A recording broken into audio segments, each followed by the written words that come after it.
Amsyah, nak tak Abah ajar cara kemas meja bagi cantik? Kemas? Nak. So, jom kita explore 3 cara untuk jadikan meja anda minimalis.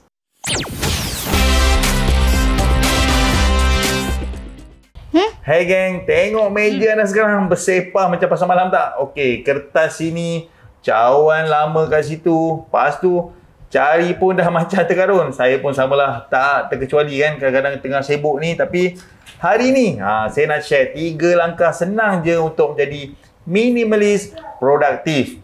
Meja bersih, kerja pun laju guys. Tengok sampai habis. Lepas tu subscribe kalau anda nak meja anda macam bos.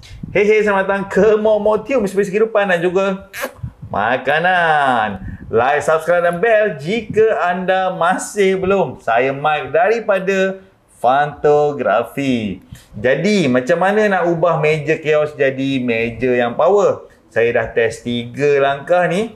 Tak payah jadi Marie Kondo pun jadi.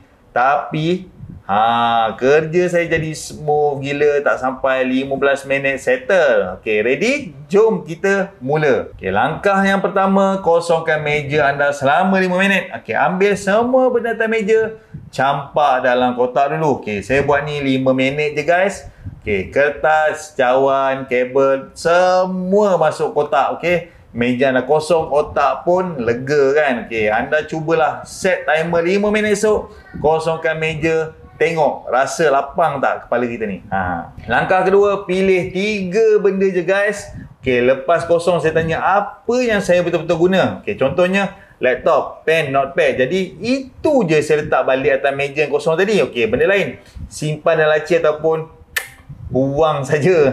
Anda try lah pilih 3 benda utama ni. Tengok meja anda jadi minimalis terus. Langkah ketiga, sapu bersih dan juga susun. Ambil kain, lap meja selama 2 minit. Okay, saya suka buat benda ni sambil dengar lagu. Lepas tu susun 3 benda tu cantik-cantik. Contohnya laptop kat tengah, pen kat sebelah dan juga jadinya macam Studio Pro. Okay, anda cubalah. Okay, lap esok, tengok kerja anda jadi semangat. Okay, bonus sikit untuk kekal bersih. Saya buat peraturan habis kerja, meja kena kosong balik. Contohnya lepas shoot video, saya simpan semua. Okey, dah masa 5 minit je guys ni. Tapi kita esok ni, kita try start fresh. Anda try lah. Cuba rutin kecil ni, confirm produktif. Itu ada 3 langkah. Yang pertama, kosongkan. Pilih 3 barang utama dan juga sapu bersih. Senang kan? Cuba esok, pastikan cerita dekat saya dekat komen ni. Apa perubahan pada meja anda? Jadi minimalis ke tak? Ataupun still sama? Okey, kalau suka video ni, smash sikit subscribe tu. Share kat kawan-kawan meja yang macam tongkang tu guys. Okey Amsyah. Amsyah okey tak tadi? Faham tak macam mana nak kosongkan meja tu? Faham. Jadi Amsyah nak kemas bila? Besok. Okey, kita start esok guys. So see you. Tata. Bye-bye. Bye-bye. Bye-bye.